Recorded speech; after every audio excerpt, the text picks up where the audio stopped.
Okay, this is chapter 20 of As Good as Dead. 20. Pip found it, the itch at the back of her head, the one that scraped forward and backward, sounding like two hissed letters, HH. She stared at the file open in front of her. Indie Planner Photo, March 10th through the 16th, 2014.jpg. A photo she'd copied and pasted into Capstone Project Log entry 25 last year. One of the photos she'd taken of Andy's school planner when she and Ravi broke into the Bells' house just under a year ago, searching for a burner phone they'd never find. The full photo, the original before Pip had cropped it, showed more of Andy's cluttered desk, a makeup case with a pale purple hairbrush resting on top, her blonde hair still wound around the bristles.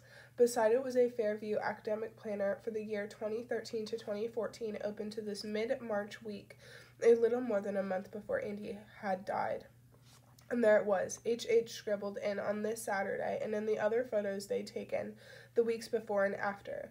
Pip thought she'd worked out Andy's code at the time. The HH referred to Howie's house, just as TS meant the train station parking lot, where Andy would meet Howie Bowers to pick up a new stash or drop off money.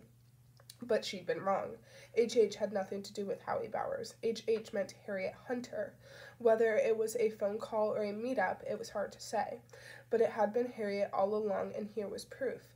Andy reaching out to the sister of the DT killer's fourth victim. The itch in Pip's head became an ache, sharpening at her temples as she tried to understand what this meant.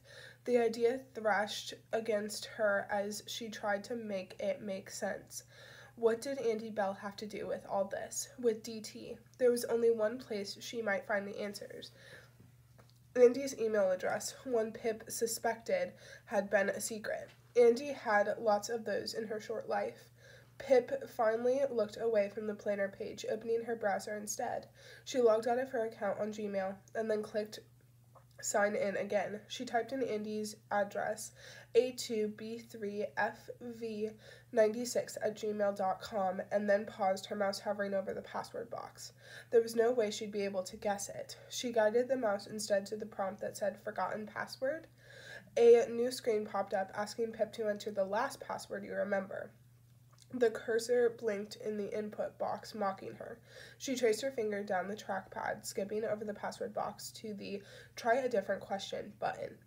Another option blinked up on screen, offering to send a code to the recovery email address, andybell96@gmail.com. Pip's stomach lurched. So Andy did have another email address, likely her main one, the one people knew about. But Pip didn't have access to that one either, so she couldn't recover the verification code. Andy's secret email address might just remain a secret forever. But hope wasn't all gone yet. There was another option, another try a different question at the bottom of the page. She clicked it, closing her eyes for a half second, begging the machine to please, please, please work.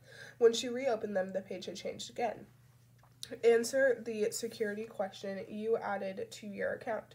Name of first hamster.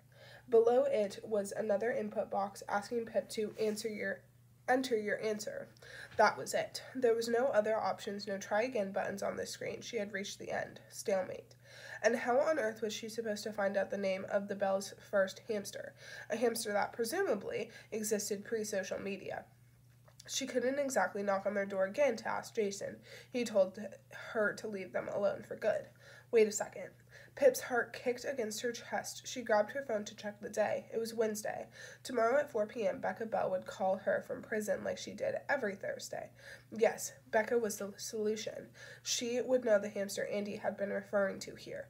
And Pip could ask her if she knew anything about Andy's second email address and why she might have needed one.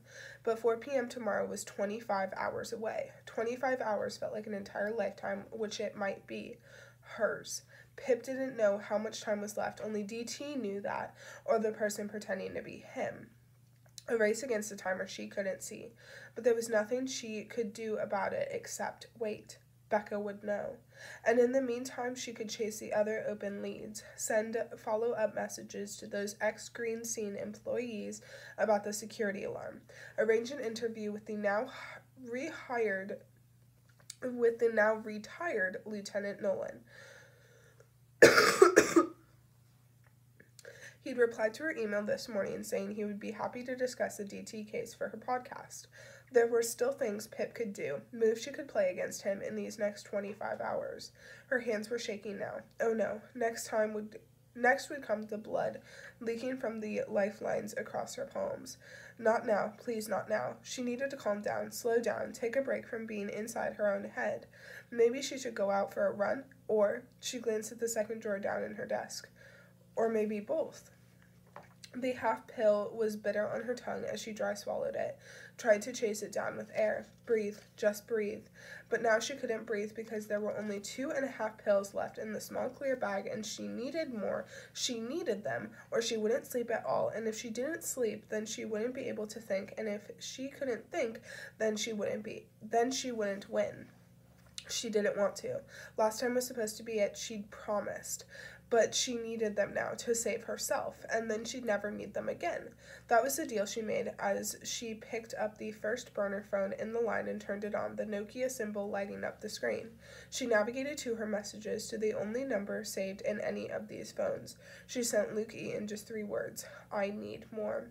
Pip laughed at herself then, hollow and dark, as she realized this very thing in her hands was yet another link back to Andy Bell, walking in her footsteps 6 years behind. And maybe secret hidden phones weren't the only things she and Andy Bell would share. Luke replied within seconds. Last time again, Is it? I'll tell you when I have them. There was a flash of rage up the skin of her neck. Pip bit down on her lower lip until it hurt as she held down the off button and returned the phone and Luke to their secret compartment at the bottom of her drawer. Luke was wrong. This was different. This really would be the last time.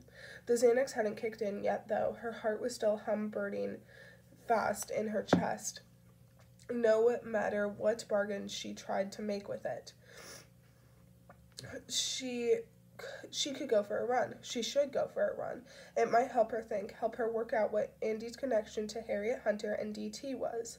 She wandered over to her bed and the window behind it, glancing through the glass at the afternoon sky beyond. It didn't look much like summer.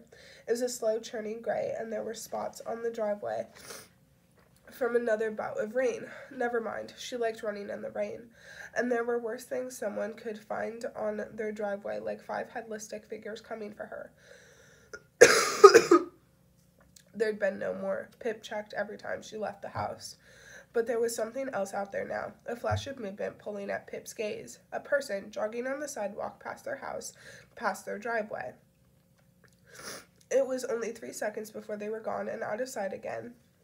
But 3 seconds were all Pip needed to know exactly who it was.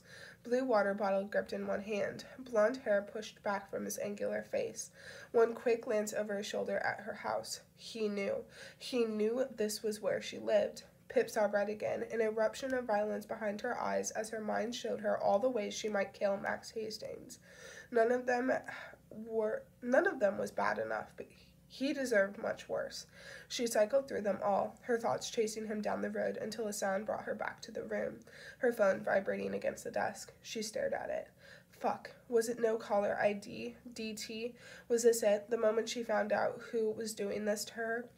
The call trapper app ready and waiting to go, to turn the disembodied breath into a real person, into a name. She didn't need to learn what Andy Bell's connection to all this was. The final answer would be in front of her. Quick.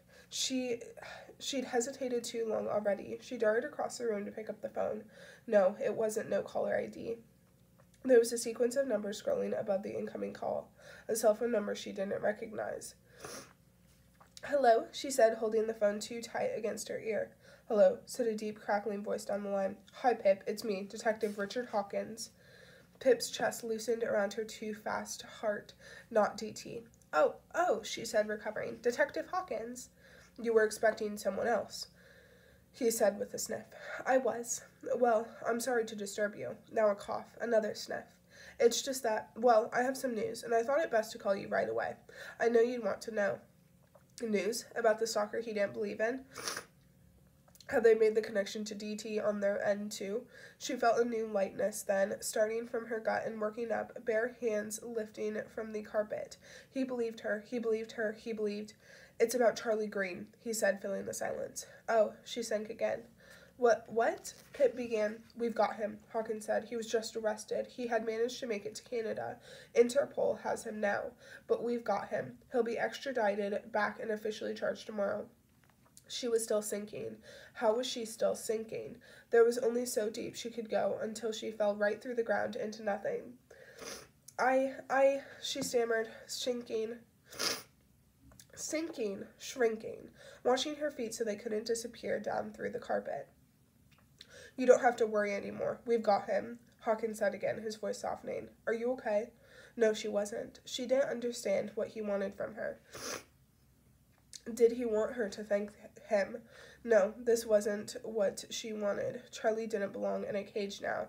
How could he help her from a cage? Tell her what was right and wrong, what to do to fix it all? Why would she want this? Should she want this? Is that how a normal person would be feeling right now, instead of this black hole inside and her bones caving in around it? Pip, there's nothing to be scared of anymore. He can't get to you. She wanted to scream at him, tell him that Charlie Green was never a danger to her, but Hawkins wouldn't believe her. He never believed her. But maybe it wouldn't matter. Maybe there was still a way to fix herself, to safely step off the spiral before it reached its end. Because that was where this was all heading. She could feel it, and yet she couldn't stop herself. But maybe Charlie could. Can I? She began hesitating. Can I please talk to him? Excuse me? To Charlie, she said louder now. Can I please talk to Charlie? I'd really like to speak to him. I need to speak to him. A sound came down the line, a croak of disbelief from Hawkins' throat. Well, he said, I'm afraid that won't be possible, Pip. You're the only eyewitness to a murder he allegedly committed, and if there's a trial, obviously you'd be called as the prosecution's lead witness. So I'm afraid it's not going to be possible for you to talk to him, no. Pip sank even farther, bones fusing with the structure of the house. Hawkins' answer was a physical thing, sharp and lodged inside her chest. She should have known. Okay, that's fine, she said quietly. It wasn't fine, it was anything but fine. How's that other thing going? Hawkins asked, a hint of uncertainty in his voice. The stalker you came to me about. Have there been any other incidents? Oh, no, Pip said flatly. Nothing else. That's all sorted now. That's fine. Thank you. Okay, well, I just wanted to let you know about Charlie Green before you saw it in the press tomorrow. Hawkins cleared his throat. And I hope you're doing better. I'm fine, Pip said, and she hardly had the energy to even pretend, her words coming out in a flat line. Thanks for your call, Detective Hawkins. She lowered the phone, her thumb finding the red button. Charlie was caught. It was over. The one possible salvation she'd had left, other than this dangerous game against DT. At least she could officially cross Charlie's name from the list of people who might hate her enough to want her to disappear. She'd always known it wasn't him, and now it really couldn't have been. He'd been in Canada all this time. Pip glanced at her computer screen again, at the page asking her to name Andy Bell's first hamster, and it was almost funny just how ridiculous it was. Just as funny, as ridiculous as the notion of decomposing bodies and the way we all became one. Disappearing wasn't mysterious, it wasn't thrilling. It was cold bodies with stiff limbs and purpling patches as the blood inside pooled. What Billy Karras must have seen when he found Tara Yates, what Stanley Forbes must have looked like in the morgue, though how could he have had any blood left in him when it was all over her hands? Sal Singh, too, dead in the woods outside her house. Not Andy Bell, though. She was found too late, when she was almost entirely gone, disintegrated. That was the closest thing to disappearing, Pip supposed. And yet Andy hadn't disappeared. Not at all. Here she was again, 6.5 years after she died, and she was Pip's only remaining lead. No, not a lead, a lifeline. Some strange, unknowable force connecting them across time, though they'd never met. Pip wasn't there to save Andy, but maybe Andy was there to save her. Maybe. But still, Pip had to wait, and Andy Bell would remain a mystery for at least the next 24.5 hours.